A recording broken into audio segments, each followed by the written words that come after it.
ఈ మధ్య జరిగినటువంటి ఇండియా పాకిస్తాన్ వార్ పైన వారు ఉపయోగించినటువంటి మిసైల్స్, డోమ్స్, డ్రోన్స్ వాటిపైన సాంకేతిక పరిజ్ఞానం ఉన్నా లేకపోయినా సరే ఆంధ్ర రాష్ట్రంలోనూ తెలంగాణలో ఉండేటువంటి మేధావుల సంఘాలు విపరీతమైనటువంటి వక్రీకరణకు గురి చేస్తున్నాయి. లెఫ్ట్ ఎలిమెంట్తో భావజాలం కలిగినటువంటి వ్యక్తులు పాకిస్తాన్ని కొంతవరకు పొగడనట్టు, భారతదేశాన్ని నిందిస్తూ మోడీ గారి యాక్ట్ కరెక్ట్ కాదు, కరెక్ట్ అవును అన్నట్టుగా సందేహాన్ని క్రియేట్ చేసే విధంగా తమ యొక్క వాదనలను, డిబేట్స్ను కొనసాగిస్తూ ఉన్నారు. రైట్స్ ఏమో పూర్తిగా రైట్ వింగ్కు చెందినటువంటి వ్యక్తులు పూర్తిగా బీజేపీ చేసిందే కరెక్ట్ అని ఆ మేధావర్గం వాళ్ళు వక్రీకరణ చేసే విధంగా వాళ్ళు చేస్తున్నారు. ఏది ఏమైనప్పటికీ కూడా ఇటువంటి పరిస్థితులలో సరైనటువంటి పరిజ్ఞానం లేకుండా, టెక్నాలజీ గురించి పూర్తి అవగాహన లేకుండా వాటిని వర్ణించడం, వాటిని విశదీకరించి చెప్పడం సమంజసం కాదు. మిలిటరీ ఎక్స్పర్ట్స్ లేదా ఈ రంగంలో నైపుణ్యత కలిగినటువంటి వ్యక్తులు ఆ విషయాల గురించి కూలంకషంగా చర్చిస్తూనే ఉన్నారు. వాటిని ప్రజలు వింటూనే ఉన్నారు. మధ్యలో ఈ వక్రీకరణ ఏమిటి? కాబట్టి ప్రజలను వక్రీకరించి తప్పుడు మార్గాల్లోకి పోయే విధంగా మీ భావజాలాన్ని చొప్పించకండి. భారతదేశం అంతా ఒక్కటే, భారతీయులందరూ కలిసి ఉండాల్సినటువంటి సమయం. మన దేశాన్ని ఎట్టి పరిస్థితుల్లోనూ మనం సపోర్ట్ చేసి తీరాలి. కాబట్టి ఈ సమయంలో భారతదేశానికి వ్యతిరేకంగా మీకు మోడీ గారి మీద ఉండేటువంటి వ్యతిరేక భావాన్ని భారతదేశ వ్యతిరేకతగా తయారు చేయకండి. భారతదేశానికి వ్యతిరేకంగా మాట్లాడకుండా మీ యొక్క భావజాలాన్ని సరిదిద్దుకోండి.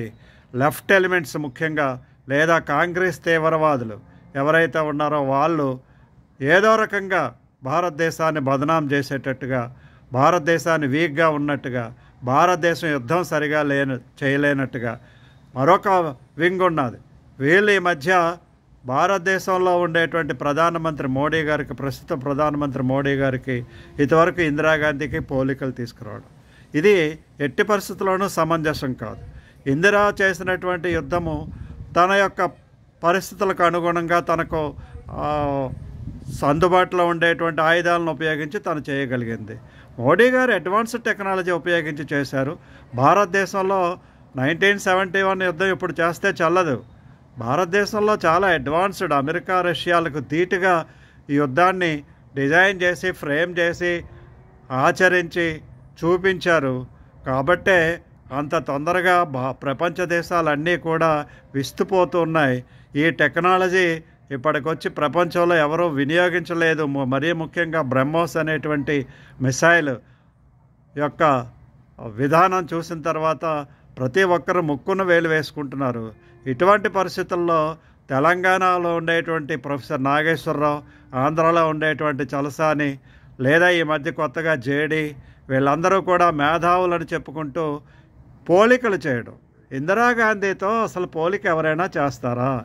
ఇందిరాగాంధీ ఎంతవరకు భారతదేశం లేదా భారతదేశ సార్వభౌమత్వం కోసం పోరాటం చేసింది? తను చేసినటువంటిది గోడ మీద పిల్లి వ్యవహారంగానే చేసింది. తన తండ్రి యొక్క పాలనకు అది కొనసాగింపు మాత్రమే. తండ్రి ఏం చేశాడో అందరికీ తెలుసు. చైనా వాళ్ళకి భూభాగాన్ని అప్పచెప్పాడు, పాకిస్తాన్ ఆక్రమించుకునేటువంటి కాశ్మీర్ను అప్పచెప్పాడు. ఈవిడ కొనసాగించింది. అంతేగాని ఇప్పుడు జరుగుతున్నటువంటి యుద్ధం అది కాదు. భారతదేశం కోసం, భారతదేశ ప్రజల కొరకు, దేశం అంటే ప్రాణాలు అర్పించగలిగినటువంటి మనస్తత్వం కలిగినటువంటి వ్యక్తి ప్రధానమంత్రిగా ఉన్నాడు. కాబట్టి ఇప్పుడు చేయబోయేటువంటి యుద్ధము, అనుసరించేటువంటి విధానాలు చాలా వరకు కూడా భారతదేశానికి కోసం మాత్రమే జరుగుతూ ఉంటాయి.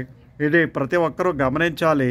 ఈ యుద్ధము తప్పనిసరిగా భారతదేశం యొక్క రానున్న రోజుల్లో ఉండేటువంటి ఫ్యూచర్ తరాలకు ఉపయోగపడేటువంటి యుద్ధము మనం అందరం కూడా సపోర్ట్ చేయాలి. జై హింద్, జై భారత్.